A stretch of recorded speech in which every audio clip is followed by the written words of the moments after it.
Ladies and gentlemen, I have an amazing, just the best live stream, live chat in all of YouTube. I got to thank Paul Bartlett, Born to Raise Hogs, and Meet John Doe right off the bat. Thank you so very much to my super chat before we even got started. Thank you so very much. Paul, as always, thank you. Born to Raise Hogs, as always, thank you. Meet John Doe, thank you so very much.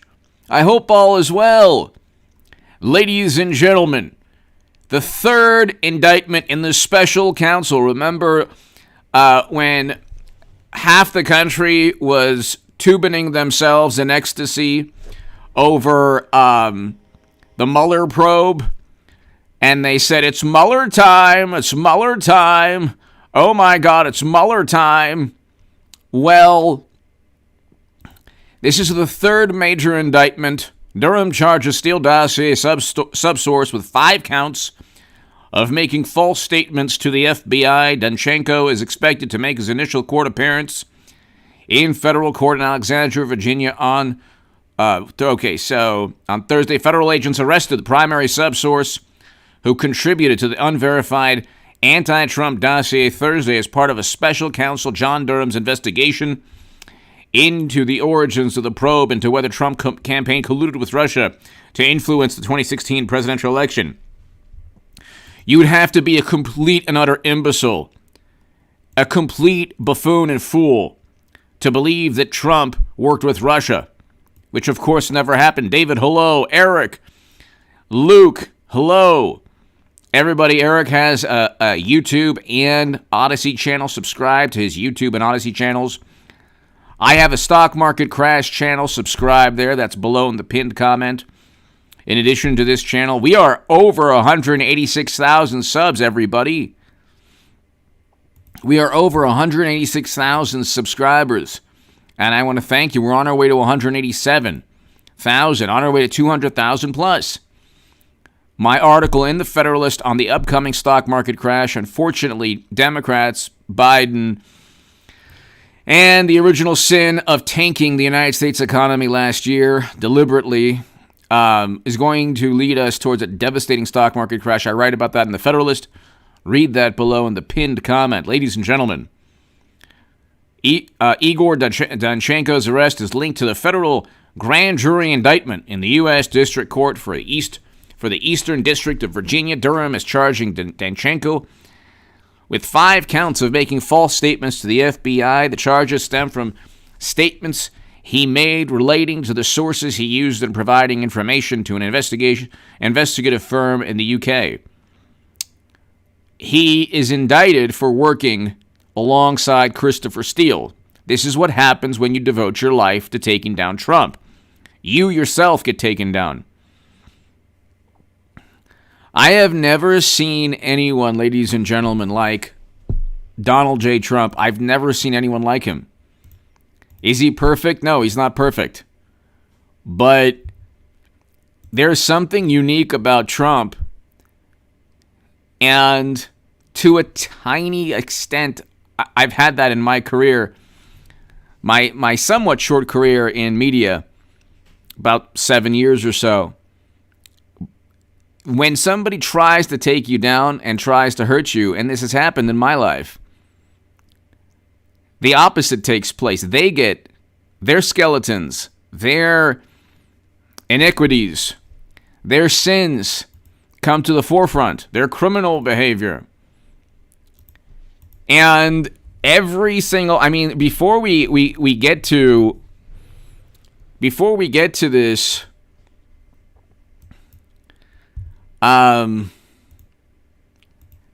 let's just look at the people who have devoted their lives to taking down Trump. Born to Raise Hogs, thank you, Paul Bartlett. I can't thank you enough, everybody. Paul and Born to Raise Hogs and everybody here, thank you. So, we have Juicy Smollett,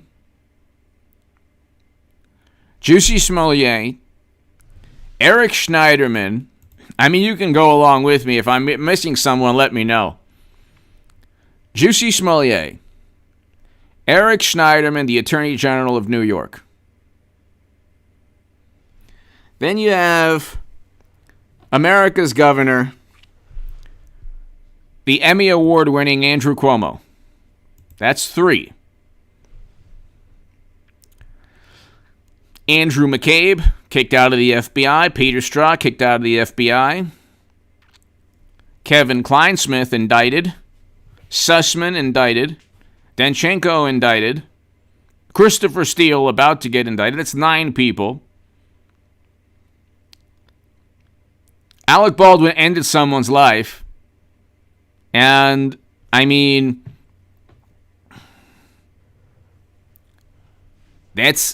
look, the negligence is there. He was engaged in the most reckless behavior. And that's 10 people right there who devoted their lives to taking down Trump and who have been exposed as unethical, possibly criminal, likely criminal, political operatives who sold their soul. That's 10. Am I missing somebody? Let me know in the comment section. Who am I missing? Who am I missing? Comey and Mueller, yeah. So, I mean, you have a situation where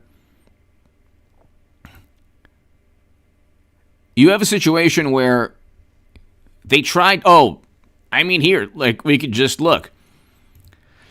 He was a political analyst, or Jeffrey Toobin, for example. I mean, it's just everybody. He's not in trouble with the law, but if he was a conservative, he'd never be back on Fox News or CNN. Okay, if you Toobin yourself, that's 11. Okay, I mean, you can't restart the computer. You can't restart the computer. That's like another liberal pundit who had P Hub on the on one of the windows when he was taking a screenshot. I mean, the liberal male knows no bounds in terms of inappropriate behavior that is ignored by the liberal female.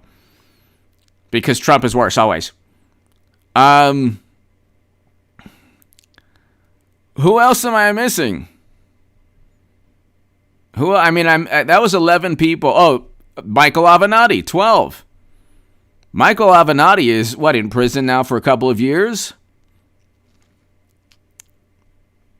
You have 12 people whose lives are now just completely upended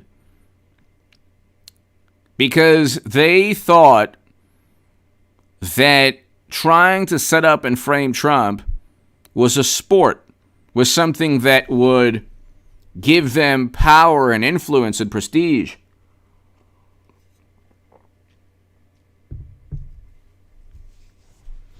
I mean,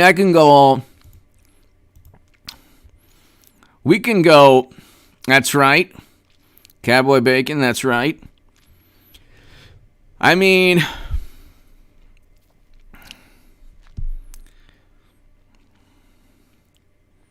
it's pretty unbelievable. That's right. Lisa Page, that's 13. It's pretty unbelievable. The cast of characters that have gone after Trump, and we knew all of this. If you watch this channel, even when I was a Bernie Sanders supporter, which the only reason I was a Bernie Sanders supporter was because I wanted him to essentially do what President Trump did. Reverse U.S. foreign policy, preside over record low unemployment. Trump was everything I thought Bernie Sanders would be. There's a direct line. 2016, Bernie Sanders is different from 2018. And Today's Bernie, completely different. But anyway, you have all of these people who devoted their lives to taking down Trump. The opposite took place. The exact opposite took place. Doc Flex, you're the man. Doc Flex, thank you so very much, Doc Flex. Hope all is well. Thank you. Appreciate it. Thank you. Thank you, Doc Flex. Thank you. You have, this is what happens. I know I'm going to get to the Durham program. This is what happens when you devote your life to taking down somebody. Trump is the white whale of Democratic politics. We'll turn him into the orange whale of Democratic politics. You can't wish negativity on somebody every single day. You can't wish negativity on somebody every single day and expect your life to be heading in the right direction. Sussman indicted. Kleinsmith indicted. Danchenko indicted. Steele is about to get indicted. Avenatti is in prison now. Andrew Cuomo is charged. Alec Baldwin is about to get charged, or people around him are about to get charged, and they're all going to blame him. They're all blaming him now. He ended a woman's life. And if he wasn't Alec Baldwin, if he was Donald Trump Jr., they would want to send him to The Hague. We see the double standard. We know what the double standard is. Everybody does. Everybody does. The whole even they do. Don't you? Don't think for a second that the left or Democrats are morally superior liberals. Do you think they really believe that money played no influence in the Clinton Foundation and Uranium One? Of course they do. Doc Flex, thank you. You think they do? You think they truly? They don't believe. They don't understand. They know. You don't think they know that Hunter Biden was utilizing was engaged in quid pro quo pay-to-play practices? They don't care. Their mentality is, as long as we can get away with it, we're on the side of justice and morality and goodness, so it doesn't matter. There is no double standard when you believe you're morally superior. Don't you understand? They don't work that way. So when they went ahead and set up and framed Trump, they did so for the benefit of the universe. They did so for the benefit of the universe.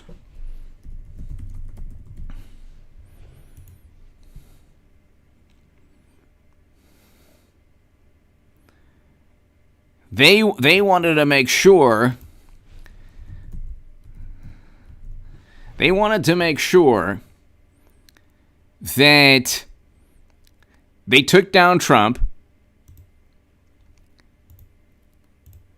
and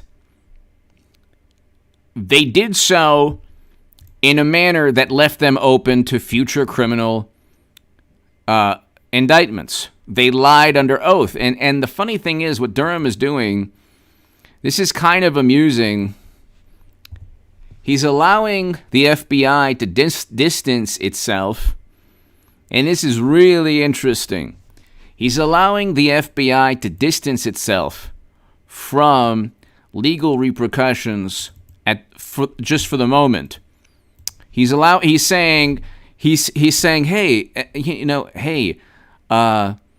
Christopher Wray, FBI, hey, the Durham probe is going to assume that you didn't. We're going to assume that you didn't know that Christopher Steele was outsourced, was paid by the Democratic Party and Clinton. We're going to assume that. Okay? That is what you have to understand. They already knew, everyone knew they were taking down Trump. Do you think Peter Strzok didn't know? You think Kleinsmith didn't know? You think Sussman wasn't extremely happy to share the information with James Baker at the top FBI legal counsel? Of course, they all knew. They all knew. What Durham is doing is saying, okay, well, the FBI is still, one of the top law enforcement agencies in the country. It's revered by half the country, or less than half the country, who knows. And the Democratic side, who knows if these people don't revere authority. They only utilize or defend the government officials that promote their viewpoint. If it's a government official, if it's Trump, president, oh my God, they don't want anything to do with him. But Durham is saying, oh, okay, you lied to the FBI. The FBI didn't know. They didn't know. You lied to the FBI. They didn't know that you were lying to them. Of course they knew. Of course they knew.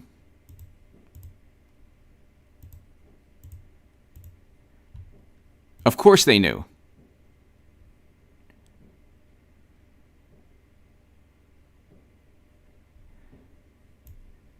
Their whole thing is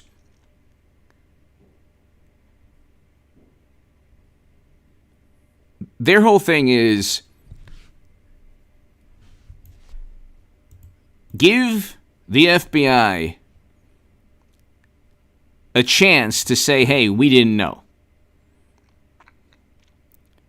Give the FBI a chance to say that we didn't know. We were just trying to help the country. We were just trying to protect America from Russian Facebook interference. So you've given the FBI a chance. You've given the FBI a chance to say, hey, it's not our fault. We didn't know what was going on. We were relying on the honesty of Danchenko and Sussman and Kleinsmith. Well, Kleinsmith lied to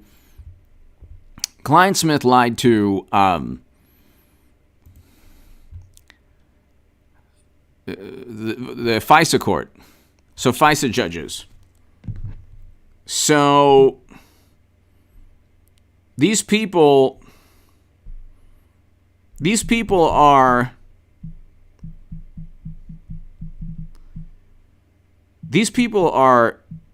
what they did was try to set up and frame Trump, but at the end of the day, they made themselves open to future criminal indictments.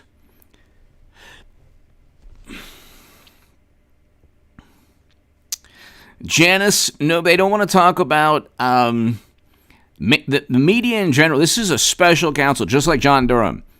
The media doesn't want to touch this because they've spent every day for 4 years talking about Russian interference.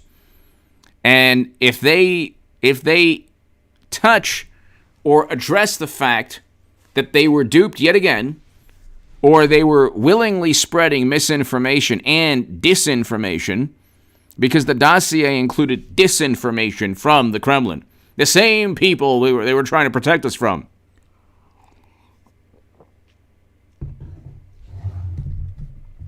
If you're an adversary of the United States of America, all you have to do is cater to the political interests of Democrats. They control the media narrative. They control social media narratives or social media algorithms. They control social media algorithms. I mean, if you are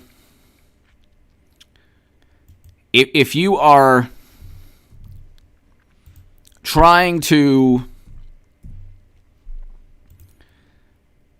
if you're trying to promote your own interest, okay? You're a rival of the United States of America. You're trying to promote your own interests. Well, then who do you think, what political party do you think you're going to align with? Okay? You're going to, if you look at China, we couldn't talk about the origins of you know what. You look at Russia. It weakened the country to focus on Facebook ads. Because any other national security concern Russia was interested in, they were able to likely attain or get a lot closer to attaining.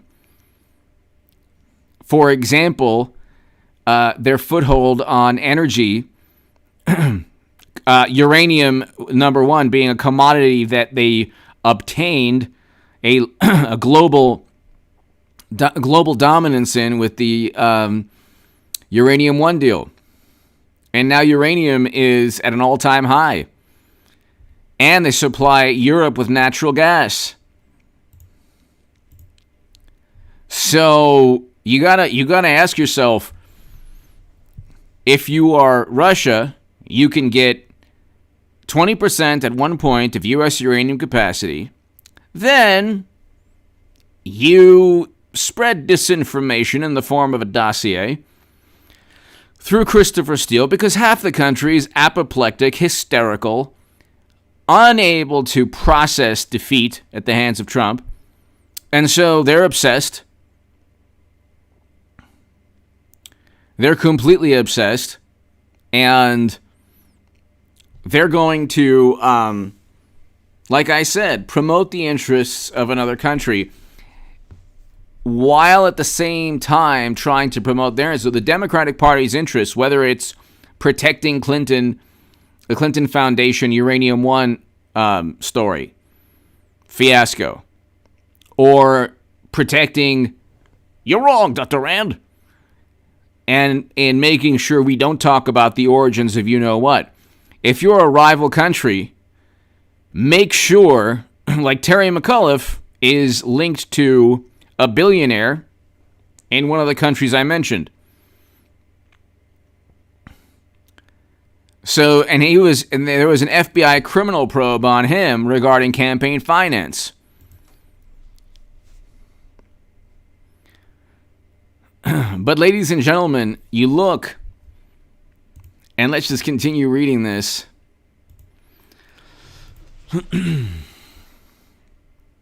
Danchenko is scheduled to make his first court appearance before U.S. Magistrate Judge Teresa C. Buchanan Thursday afternoon. Danchenko is believed to be the subsource of former British intelligence officer Christopher Steele. By the way, it is completely irrelevant. It's not relevant at all. Simply because somebody used to be an intelligence officer of an ally, or let's say somebody was an intelligence officer in the United States of America, that used to mean something. And even back in the day, it might not have meant as much as we thought. These people are generally, oftentimes I should say, political operatives. Intelligence is another word for political dirt or political information that can help one party or another. Politicized information that can help one political party or another. That's why they keep saying, intelligence says Trump is wrong. Intelligence says Trump is wrong. Experts say Trump is wrong. It's always an appeal to authority because they can't actually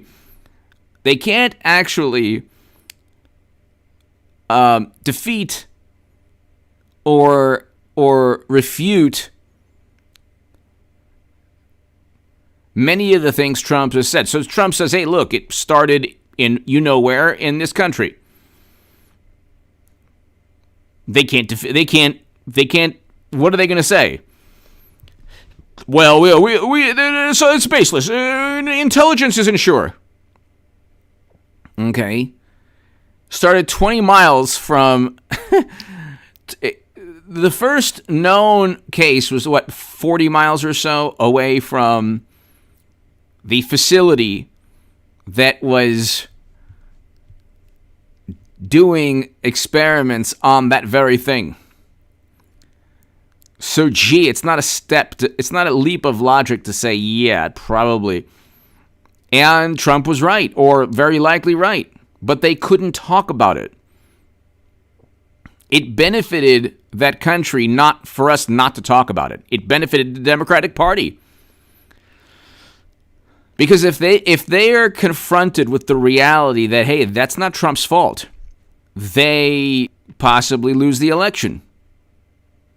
So,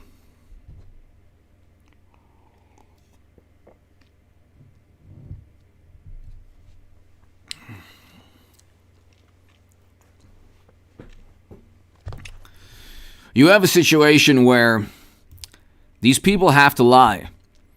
If they don't lie, then they're confronted with facts, reality, information that completely undermines their political narrative or their existence politically. If they had to look in the mirror and say, okay, Clinton wasn't a good candidate. They cheated Bernie Sanders. Democrats don't stand for anything. The country didn't want a third Obama term. Okay? 8 years of President Obama led to Trump. Why? Not because of a, this sentiment of negative feelings. No. President Trump did better than most Republicans in 2016 among minority voters, and much better than he did in last year in 2020. And he did better than any Republican in like 60 years among minority voters, people of color. Why? Because they didn't listen. They didn't care about the apoplectic, hysterical spin of media. They didn't care.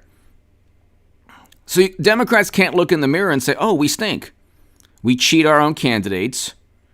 We're just a party of name-calling, fear-mongering, hysterical, apoplectic judgment and condemnation always. They live on social media. If they don't have Twitter, they don't have a political party. The primary thing propping up Twitter, the Democratic Party is like AOC's Facebook Twitter page, or morally superior liberals on Twitter, or Hollywood liberals on Twitter. That's it. Tell me a voice that you would hear from the left were it not for Twitter. Tell me a viewpoint that is popular on Twitter that is actually popular in real life. There aren't many ideals or political views or social views that Democrats have that are popular throughout the country. I should say the basic, like treating people equally and not without prejudice. Yeah, everyone agrees with that. Republicans do also. It's the Democrats who pushed the crime bill and the 100-to-1 sentencing disparity that Biden wrote. But without Twitter, what do they have? Without Twitter, that's why they're so upset with Let's Go Bob. That's why they're so upset with Let's Go Bob. Because when Robert De Niro does it, it's okay. When Robert De Niro says, F Donald Trump, oh my God, it's like the best thing ever. Oh, he's speaking truth to power. Oh, he's so great. But if a Southwest pilot says it, oh my God. And and the way it's like, I want to thank God, I want to thank my parents.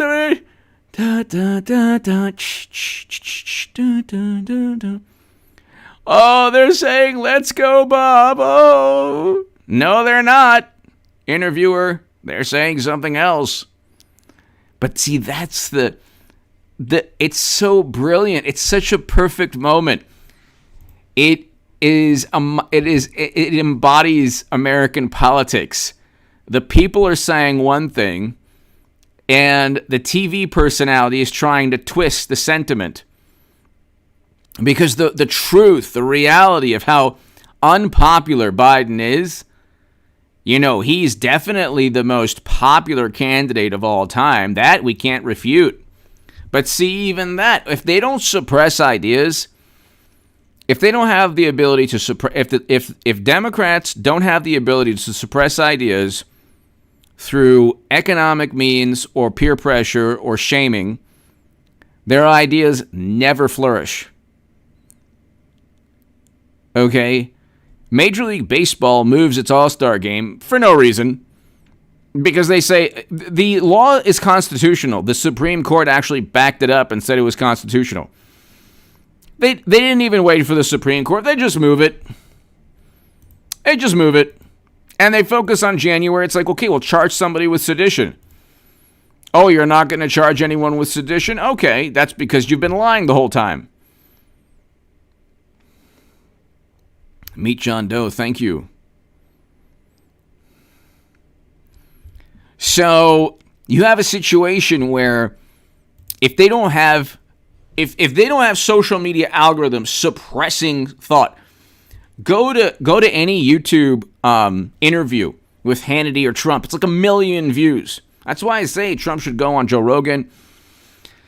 It's like 1 million views. 1 million, just a regular interview. Go to a live stream from our beloved president, Mashed Potato Brains, like 10 people. It's like the hypocrisy, the more you ignore them. You know, there's a Morrissey song. The more you ignore me, the closer I get.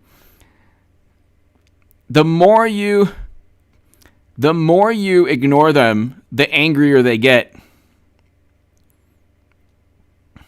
The more you ignore them, the more you don't care what they think of you, the angrier they get. They get so angry.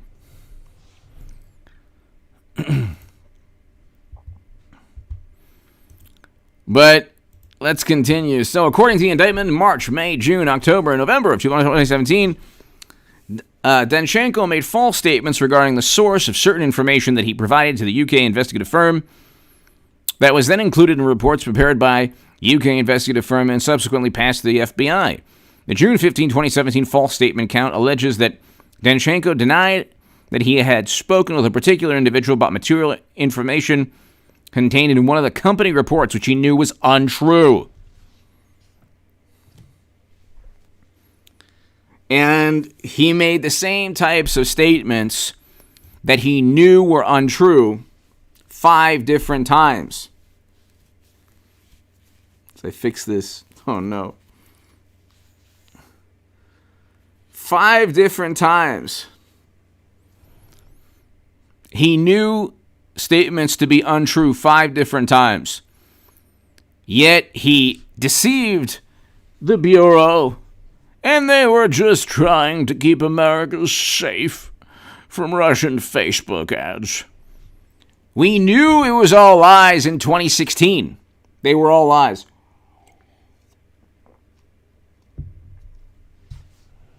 BuzzFeed published completely baseless allegations, but they said, let the people decide. They would never say, let the people decide with Hunter's emails. Because Hunter's emails could have been doctored. Well, what do you think the dossier could have been? It was doctored. It was completely fabricated. At least Hunter's emails, Hunter and Joe never categorically denied them. They just said, could be. He literally said, could be mine. Trump never said, yeah, I could have been in that hotel room. And they're still talking about, like, well, you know. And then James Comey's talking about, like, well, you know, it could be true. And it's, you know, his personality is a determining factor as to whether or not it's true. It's like, what are you talking about? These people are all cutthroat liars. Trump has told the truth far more often. Like, he's told the truth more often than media or Democrats who lied every single day about Trump Russia. They knew it was a lie. They knew because they purchased it. They literally purchased a fabricated hoax. So obviously they knew it was all lies. They knew none of it was true, but they didn't care. Ian! Ian Moyer. It's a small echo chamber that the left lives in called Twitter. In the real world, people don't disagree with pretty much any. People don't agree with pretty much anything on Saturday. I agree with you. All their ideas are horrible and ruin everything for everyone. Exactly. It really is true. And they don't. This is Ian. Thank you so very much, Ian. As always, thank you so much, Ian Moyer. Ian. An interesting thing also is that they don't even believe in their idea. You think Biden cares about climate change? You think Biden can even explain how any of his policies, none of his policies, none of the people at the UN climate meeting or the Paris Climate Accords, none of them will make a dent, not even a dent, on stopping. If what they say is taking place, nothing is going to stop what's happening, because you have China emitting 1/3 of global carbon emissions, 1/3, and then you have India emitting. Let's see, the two fastest growing countries in the world.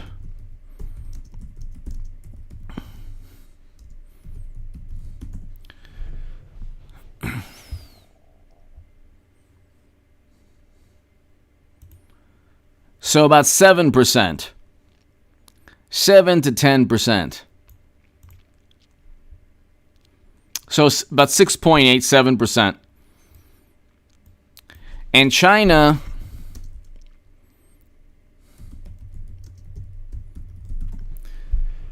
so China is about 28%.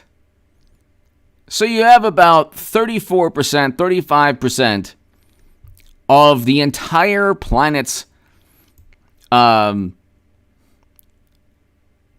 emissions coming from two countries. Over 1/3 of the entire planet's global carbon emissions are coming from two countries. And they're growing. And they're going to continue to grow. They're not going to stop growing because the United States is polluted for years and years, and then we decided to, oh my God, we have to save the planet. Furthermore, this is the problem. Climate change is a very important issue. I agree with that, but nobody can tell you when the world's going to end. That's kind of important. They keep on saying, the planet. Well, when is it going to end? Let us know. Let us know when President Obama has to sell his mansion on the beach in Martha's Vineyard, because they're not taking it seriously. They're flying to these events on private jets. They're buying beachfront property. And when you tell this to morally superior liberals, they get so angry. They get so angry because they don't understand the hypocrisy. They don't get it. They don't get the hypocrisy. Ian, I agree with you 100%.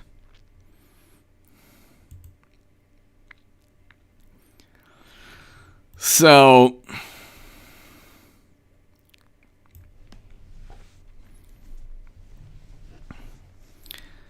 right here, world meters, China is about 30% on its own, and India is 7%, so 37%. We're 14%. And Russia is 4.65%. So there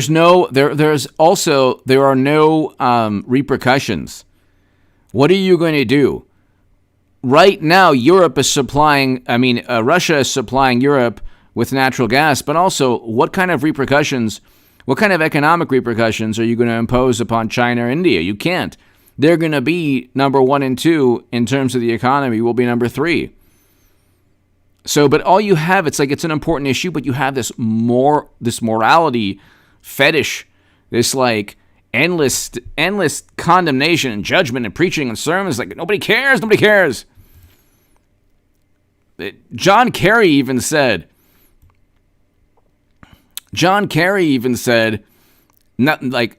it wouldn't make a difference if we went to zero carbon emissions. So it's John Kerry said that.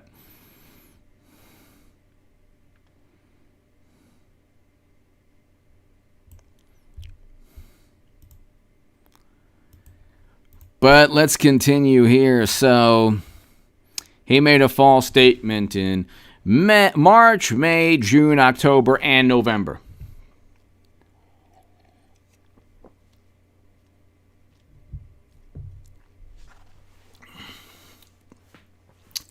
What the FBI did is they said, oh, well, we'll accept all this information. And then 5 years later, they're like, oh, well, you tricked us. You duped us.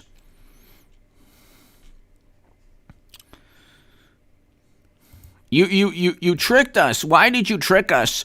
We were just worried about protecting the planet. My goodness. You know, we were trying to protect the planet. I mean, protect the country from Russia. The interesting, here's the, Ian, thank you again so very much as always, Ian. Here's the interesting, here's what's interesting about all of this.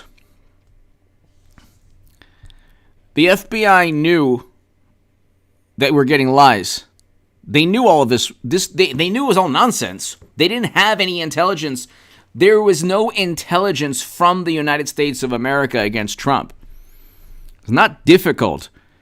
These three agencies that said, oh, high to moderate confidence, National Security Agency, Central Intelligence Agency, and FBI, they have a budget of $30 billion plus dollars, literally over $30 billion. You think they had maybe an email, maybe a phone conversation, maybe something that could link Trump to big bad Russia? Nothing. They had to rely on a dossier. And this is like the Democratic corrupt stationery store from you-know-where. They relied on a dossier. James Comey wrote the Comey letter. Then he wrote the Comey memo. So we have a dossier, a letter, and a memo. I'm surprised they didn't get a greeting card, and I don't know what else. Parchment. Put something on parchment. Found, these scrolls were found in a cave in Israel. It said Trump was in a hotel room. Oh no. They just make things up. That's why when McAuliffe literally paid those 5 people to hold those tiki torches, and then they're so slimy, like, well, it's not about the accuracy, it's about the message. He didn't, Youngkin didn't, he didn't condemn them. You paid them. You literally paid them, you imbecile. Then you were caught. Then you said it's about the message. The message is that you couldn't find actual, horrible maniacs, so you had to juicy sommelier it. And it's pretty unbelievable. And the Republican victory, so diverse in Virginia, not one word from the liberal media. Not one word. They love diversity, only if it's Democrats. Nobody else. Nobody else.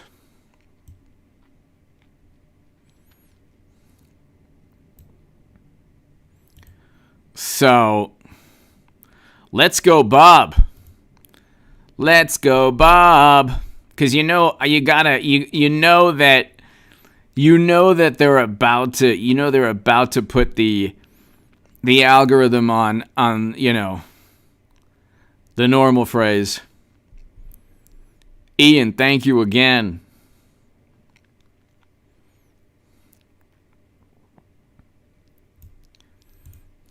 Sharon Isaacson, my Democratic friend, finally said today, gee, it seems like things are going backwards. Oh, how I wanted to say I told you so. Yes, things are going very exact. Sharon, I you know what though? Don't ever say that. Sharon, thank you so very much, because you have to understand, Democrats generally, your friend is very intelligent. So your friend is extremely intelligent and can at least, understand you were right.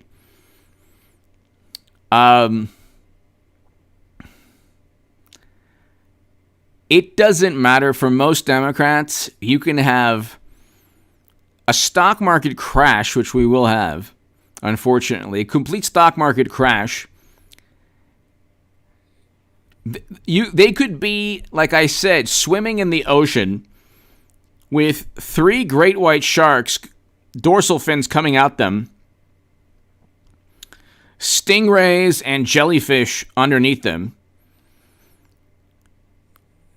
lightning hitting them from above, seagulls snapping at their head, just hovering above them, snapping. A nuclear submarine underneath them, launching a nuke right underneath them. And, I don't even know what else. And they would say, at least Trump is not tweeting. At least Trump is not tweeting. It's good we have Biden.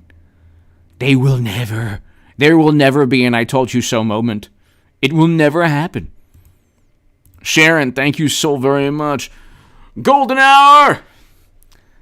I'm AKA USA Kicks Butt. Love you, good man. Thank you so very much. Golden Hour, yes. Thank you, Golden Hour. USA Kicks Butt, thank you so very much. I hope all is well. Thank you. Thank you. Greatly appreciated. Thank you so much. So you have a situation where we're slowly, what happened in Virginia is if they almost lost New Jersey and it was just because of 15,000 mail-ins they just happened to find. Gee, what a close call, huh?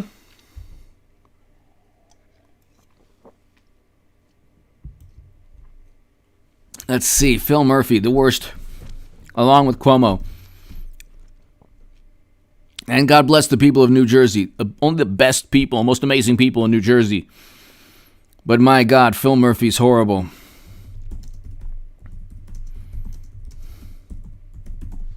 Let's see here.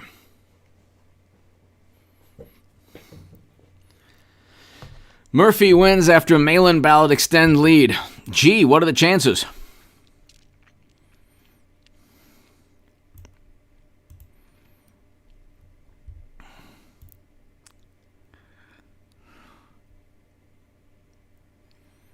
Gee, what are the chances?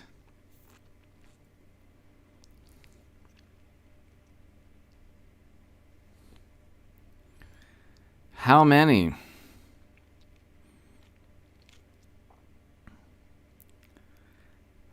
As of Thursday's evening, Murphy's leads to 44,000 votes.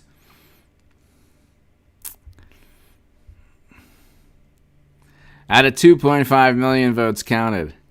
Chitterelli took the lead vote count on Tuesday night. The race flipped Wednesday morning, after more votes came from, of course. And it makes you appreciate what Youngkin was able to do.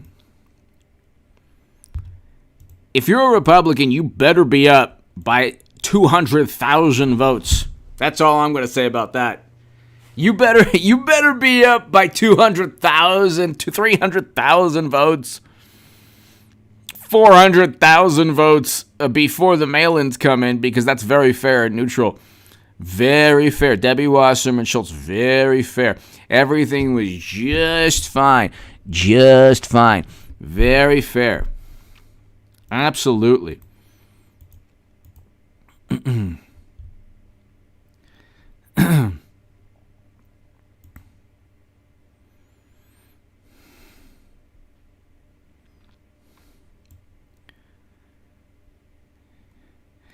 I find it very difficult. Oh, I'm going to even get into it. You better believe if Republicans were winning by mail-ins, oh my God, there would be endless investigation into if are these legitimate. That they don't have. You have to understand. They suppress anything detrimental to them, and they investigate anything positive for the rival political party. So, if the tables were turned, look, if Trump wins because of mail-in ballots the next day in 2024, there will be endless investigations by Democrats and media of how corrupt the mail-in ballots were. It's not like they're going to just accept it. They're going to then completely do a 180 and then say, oh, you know what? Oh, well, it was actually fair when we were doing it. It's not fair when he was doing it because he won and we won before and now he won, so it's not fair. That's the way they work. That's why, like, when they were questioning the validity of Trump's victory in 2016, it was, according to their warped logic, it was just good intelligence operatives trying to keep the country safe. That's the way they think. It's just they're trying to keep the country safe. Meanwhile, none of this had anything to do with national security. Absolutely nothing to do with national security.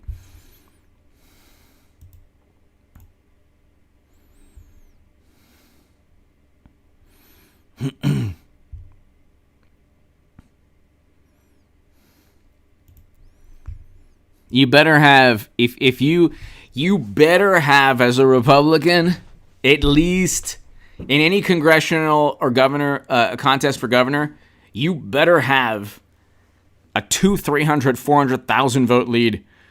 Okay, I think Youngkin had like 150,000 votes, a 200,000, 150,000 lead. Because if you're like within 20 or 30 or 40,000 votes, they're gonna, and they did this in 2018 too. And there's not one effort made to see if the actual mail-ins are legitimate. Even bringing that up is like, oh my gosh, an abomination. They were talking about that. You had the New York Times. You had Yale professors and people who wrote books on this talking about how Republicans were cheating. Republicans were cheating with the mail-ins. When Republicans were taking advantage of it, oh my God, it was a big thing. You have you can look. There was like 12, 13 articles from 2004 to 2010 talking about Republicans cheating through the mail. And probably more than that.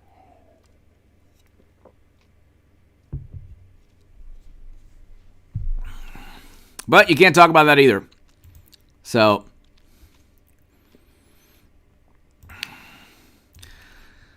Alec Baldwin, I've been doing a lot of videos.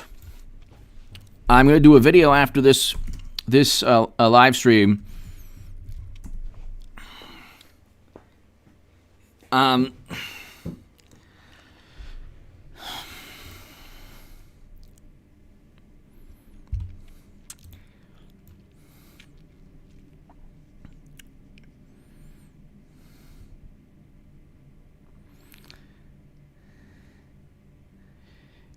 Alec Baldwin was the executive producer on a movie that was riddled with security and safety, breaches of security and breaches of safety.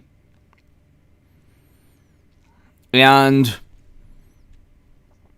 the Armor, I have to give it up to the Armor's attorneys. The Armor is very likely quite incompetent, but the who hired the Armor? Who hired the assistant director? It was Alec Baldwin. Even if you say, well, he didn't hire them personally, he's the executive producer. So he helped fund the film, and he knew exactly who was being hired. And if he didn't, he was incompetent.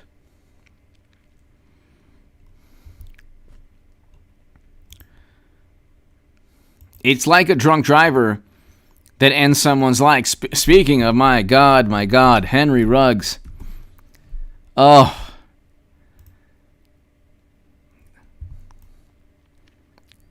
That poor woman who lost her life.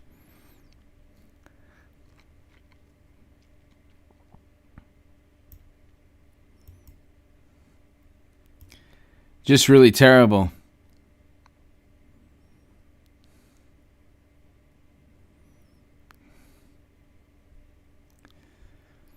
That poor woman and her dog.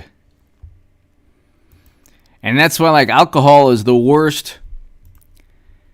It's really the most dangerous, the worst drug on the planet. It's legal. And you have a 23-year-old woman who should be alive.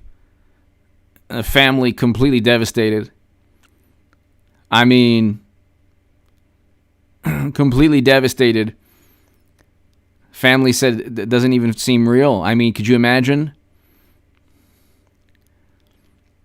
And you have a 22-year-old star who, you know, up until ending the woman's life was a good person, had a whole future. I mean, you know, could have been one of the greats. And now is very likely going to go to prison for a long time.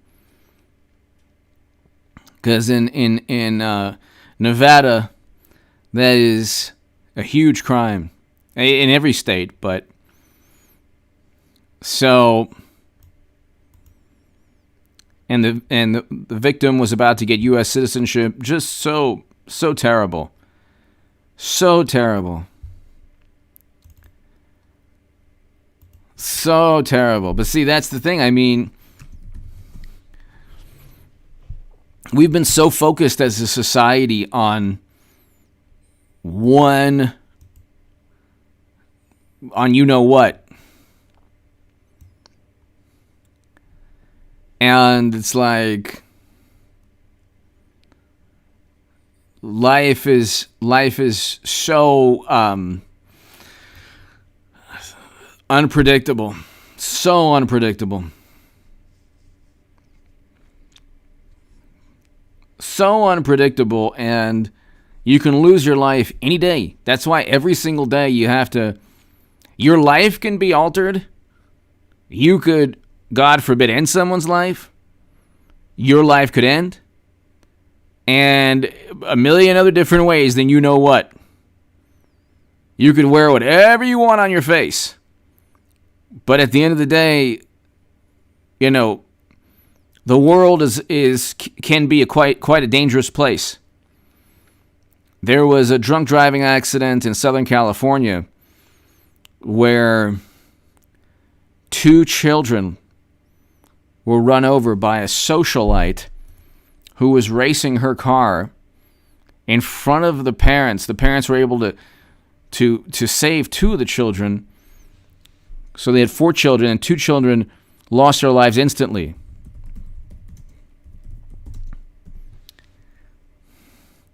And she was charged.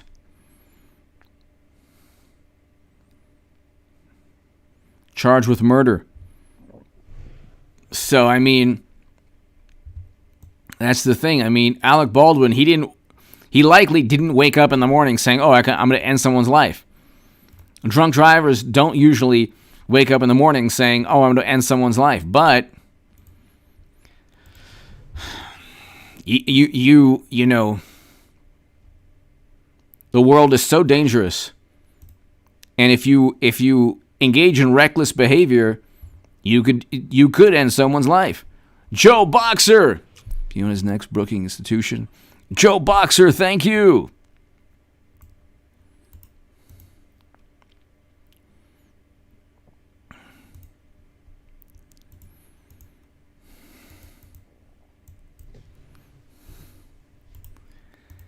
Could you imagine though, like, Could you imagine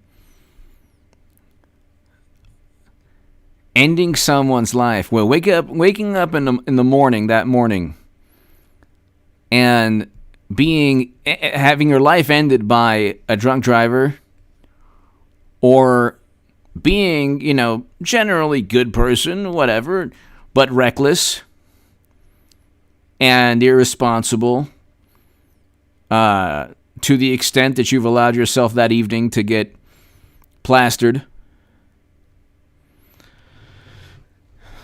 And ending someone's life. I mean, my God. 2 children lost their life. This poor young woman lost her life. Could you imagine? You got to live with that your whole life. And Alec Baldwin has to live with what he did his whole life. The really scary and frightening thing with Alec Baldwin is that immediately he's blaming somebody else. And he's talking about politics on Twitter. And he's taking Halloween photos. Like, who's their publicist? Who's this public relations executive that's telling them to just kind of move on? This is bizarre.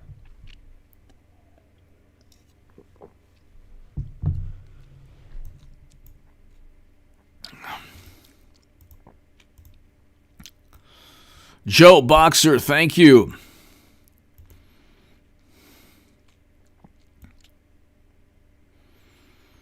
That could be the case. Joe, thank you.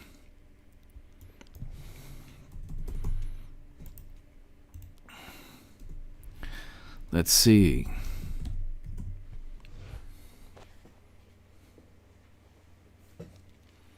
That's right. He worked with, okay.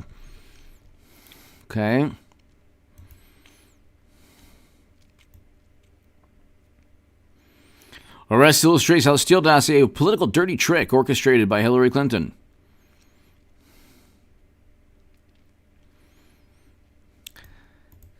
But see, the thing is, we all knew this. We all knew this.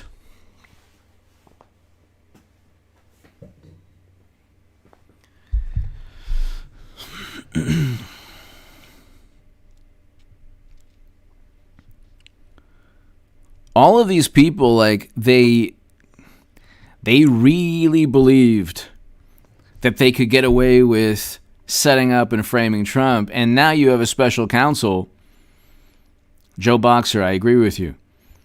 Now you have a special counsel that is just, shedding light on everything.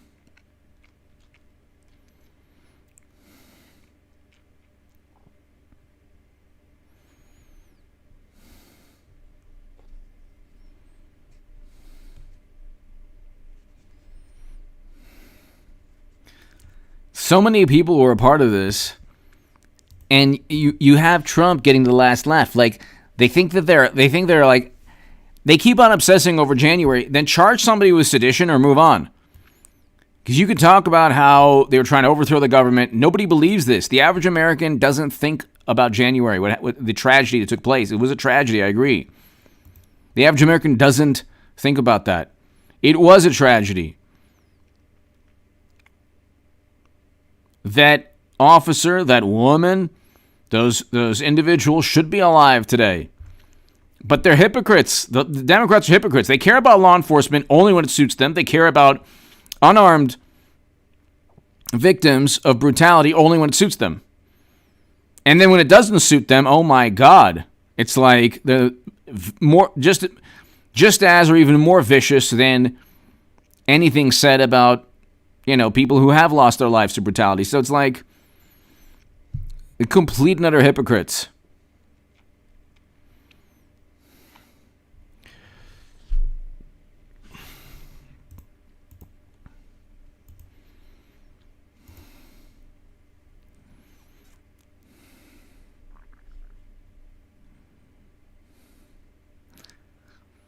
The excuse that the reason that he was supposed to be pointing at here's the thing with the whole, it doesn't make any sense.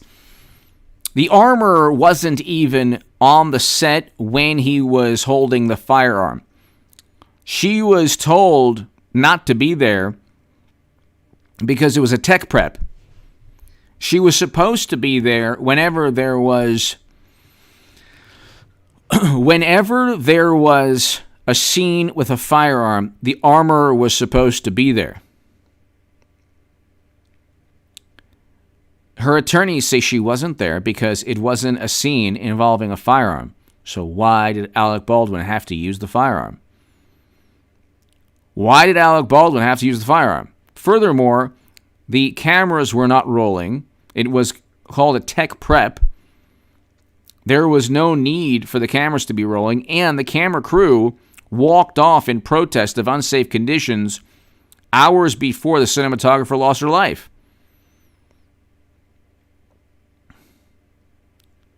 So then you have the attorneys for Dave Hall saying, he never gave Baldwin the firearm. So if Dave Halls never gave Baldwin the firearm, Hannah Gutierrez-Reed never gave Baldwin the firearm, who did? Who did? And who put the live round in there? Who paid for the live round? How many live rounds were in a tray full of ammo? How many fingerprints are on those rounds? How many fingerprints are on the firearm? And why did Alec Baldwin hire non-union labor? If the response is, well, he didn't hire the armorer, the assistant director, he didn't know there were live rounds, he didn't know there might have been plinking or target practice, he didn't know there was non-union labor. Well, so yes, Joe Boxer, thank you, Joe. I know. The algorithm is unbelievable.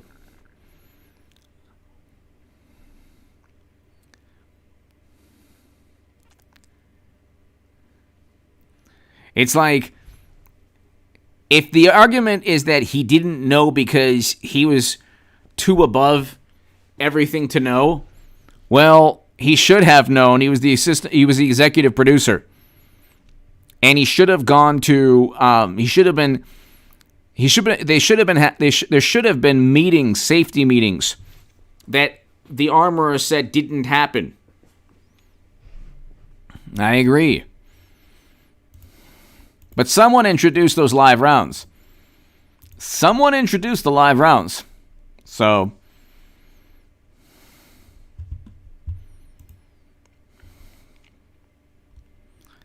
someone introduced those live rounds.